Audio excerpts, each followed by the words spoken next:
ইমাম আলম তিনি একজন বাংলাদেশের প্রবাসী ফুটবলার। দুর্দান্ত ড্রিবলিং এবং বল পাসিং, অ্যাটাকিং দুর্দান্তভাবে ম্যাচগুলো খেলে থাকেন।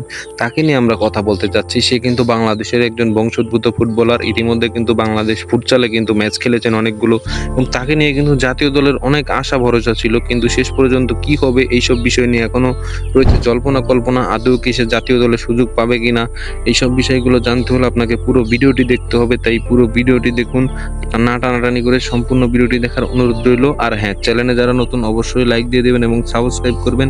যদি লাইক এবং সাবস্ক্রাইব না দেন তাহলে আমি অনেক কষ্ট পাবো, কারণ একটা ভিডিও এডিট করতে অনেক কষ্ট এবং ভিডিও আপলোড করতে অনেক কষ্ট।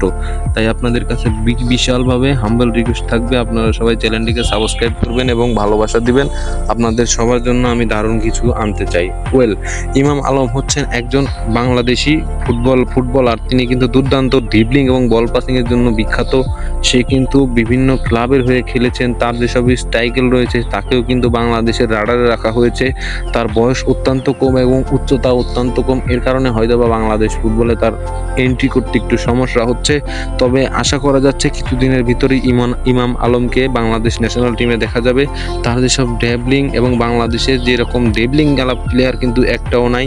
তাকে কিন্তু বাংলাদেশ ফুটবলের রাডারে রাখা হয়েছে এবং খুব তাড়াতাড়ি কিন্তু তাকে বাংলাদেশ দলের কিন্তু অন্তর্ভুক্ত করা হবে এবং বাংলাদেশ ফুটবলের জন্য আশীর্বাদ হয়ে আসবেন এই ইমাম আলম। ইমাম আলম একজন দারুণ ফুটবল, এটা সবাই মানতে হবে। তার যে ড্রিবলিং, তার যে বল পাসিং, অ্যাকুরেসি সবগুলো কিন্তু দারুণ, এবং তাকে কিন্তু বাংলাদেশের জার্সিতে দেখার জন্য ফ্যানরা কিন্তু মুখিয়ে আছেন। তো দেখার বিষয় হচ্ছে কবে নাগাদ বাংলাদেশ ফুটবল দলে যোগদান করেন ইমাম আলম। তো এইসব বিষয় নিয়ে জল্পনা কল্পনা। সবাই ভালো থাকবেন, সুস্থ থাকবেন। এতক্ষণ সাথে থাকার জন্য ধন্যবাদ সবাইকে।